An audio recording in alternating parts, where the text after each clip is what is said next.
Oi, galera, tudo certo? Voltamos então para a segunda parte da nossa revisão.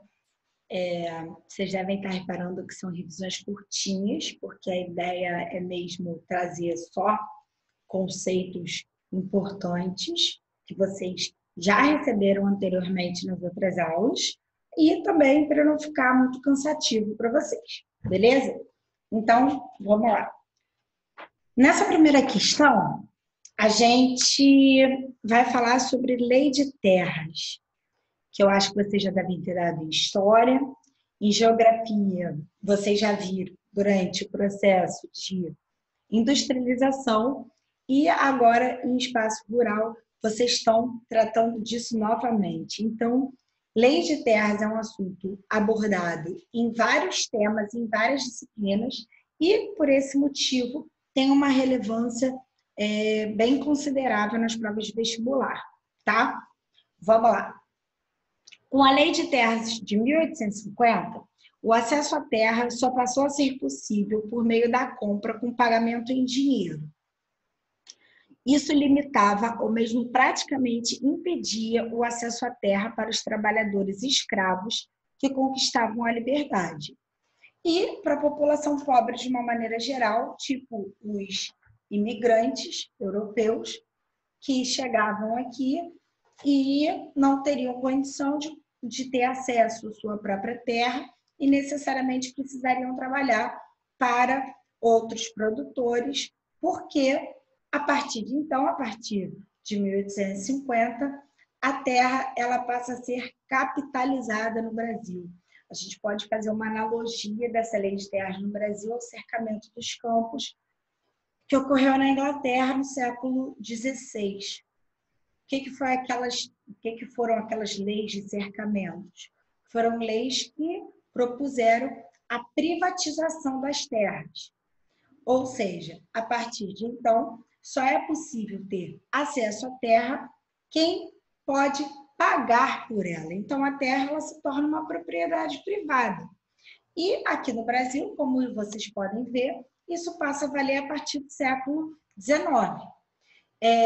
Essa lei de terras, ela vem num momento, como o próprio texto fala, bem específico, bem importante, porque é um momento em que a escravidão, ela, no Brasil, ela já está bastante desgastada, o tráfico de escravos, ele já vai ser proibido também em 1850 pela Lei Eusébio de Queiroz, e, por outro lado, como eu disse, estão chegando pessoas de fora do Brasil para servirem de mão de obra, que vai marcar aquela transição da mão de obra escrava para a mão de obra assalariada.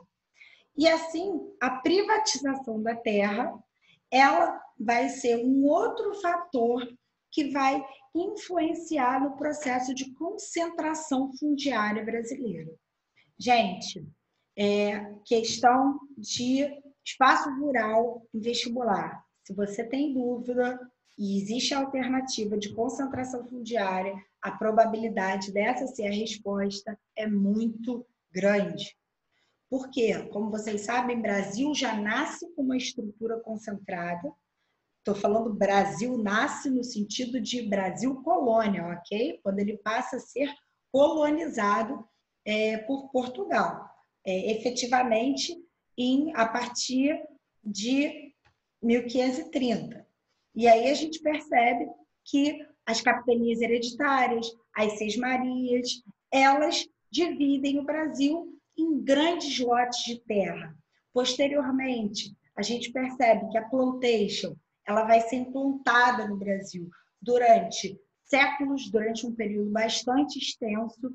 Então, o Brasil ele já tem a tradição, desde o início da sua colonização, de ter uma estrutura fundiária que se concentra na mão das pessoas mais abastadas, daqueles produtores que têm mais capitais. E essa lei de terra só vem para reforçar isso, porque, obviamente, quem não tem dinheiro para comprar terra, necessariamente vai precisar trabalhar na terra do outro, tá certo? Então, o gabarito da questão é letra C de chocolate, concentração fundiária, ok? Vamos lá. Questão número 2. Os textos demonstram que, tanto na Europa do século XIX, quanto no contexto latino-americano do século XXI, as alterações tecnológicas vivenciadas no campo interferem na vida das populações locais, pois o que esse texto está fazendo? Ele está estabelecendo uma comparação entre a Europa no século XIX e o Brasil no século XXI. Então, existe um fenômeno socioeconômico que vai ocorrer de maneira bem similar nesses dois momentos e nessas duas localidades completamente diferentes.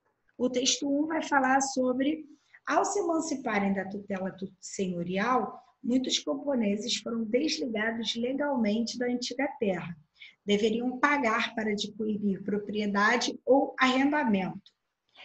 Por não possuírem recursos, engrossaram a camada cada vez maior de jornaleiros e trabalhadores volantes. Outros, mesmo tendo propriedade sobre um pequeno lote, suplementavam sua existência com o assalariamento esporádico. Texto 2.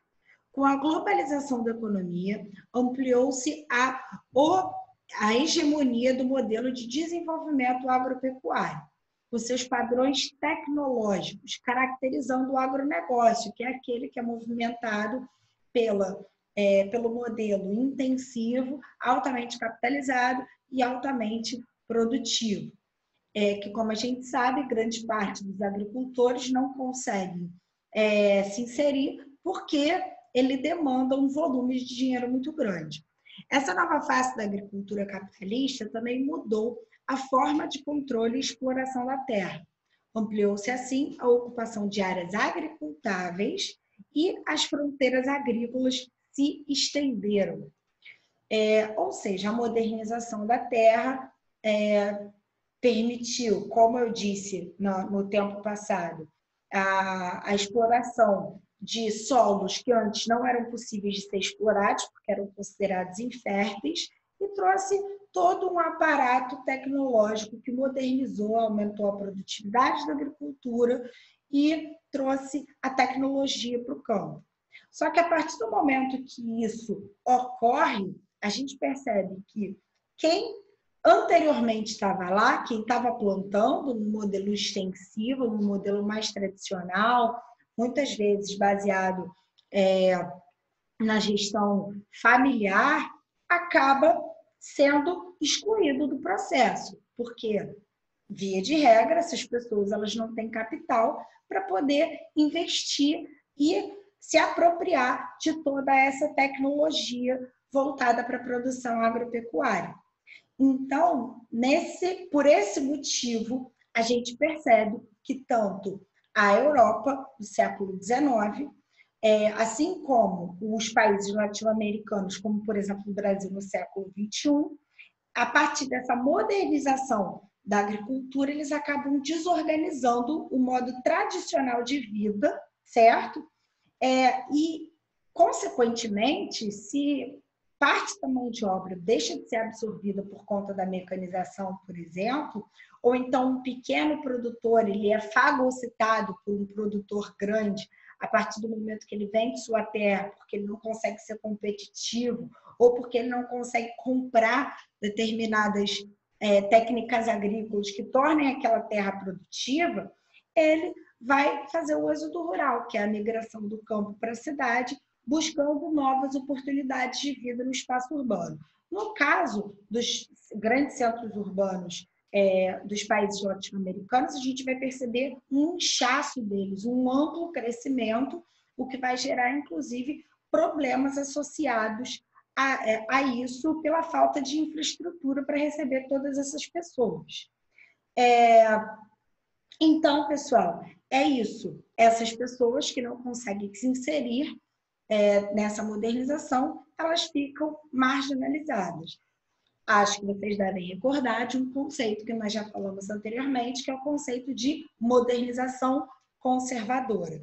Ao mesmo tempo que moderniza as técnicas produtivas, conserva as desigualdades, a concentração fundiária e aquela velha história de que no Brasil os donos de terra são aquelas pessoas que são mais abastadas e que têm condição de pagar por essa terra e pagar pelos insumos e pelas técnicas produtivas que vão, enfim, render lucro para essas pessoas. E que os pequenos produtores e as pessoas mais pobres, elas ficam completamente excluídas desse processo. Então, moderniza de um lado, mas conserva do outro.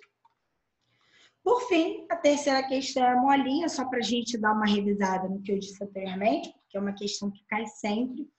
É uma questão que vai tratar sobre o cerrado. Como eu disse, ele foi amplamente degradado por conta da expansão da cadeia de carnes e grãos para a região centro-oeste, em decorrência das modernizações geradas pela Revolução Verde. E aí, o texto 1 ele fala que o cerrado brasileiro apresenta diversos aspectos favoráveis, mas tem como problema a baixa fertilidade de seu solo, porque ele é ácido. Já comentamos isso no solo laterizado. O texto 2 ele vai falar sobre o crescimento da participação da região central do Brasil na produção de soja, que, entre outros fatores, tem relação com os avanços científicos em tecnologia de manejo de solo. Comentamos sobre uma técnica que vai ser fundamental para a inserção dessa região centro-oeste na fronteira agrícola, que é a calagem, gabarito letra A, tá certo, pessoal? Então, a gente começa a ver esses complexos se iniciando pelo Mato Grosso do Sul, ele vai se expandindo em direção ao norte, até que chega na franja amazônica, então rola também uma grande discussão dentro da geografia sobre a degradação da Amazônia associada à expansão da soja, certo? De outros grãos, como, por exemplo, o milho. Mas esses complexos agroindustriais, eles têm se expandindo também para uma região bem específica, que a gente vai chamar de Mapito. Alguns falam de Mapitoba, Maranhão, Piauí, Tocantins e Bahia, certo? Se vocês observarem, são áreas que são consideradas faixas de transição e que têm uma vegetação de cerrado. Por esse motivo, essas técnicas que são utilizadas na região central do Brasil, elas também passam a fazer sentido nessas áreas. Só que, obviamente, isso gera a degradação dos biomas, como o cerrado foi amplamente degradado. Tá certo, galera? Então é isso. Ficamos por aqui. Nos vemos na próxima aula. Espero que vocês tenham entendido tudo. E qualquer dúvida, a gente se vê na revisão. Beleza? Um beijo, pessoal!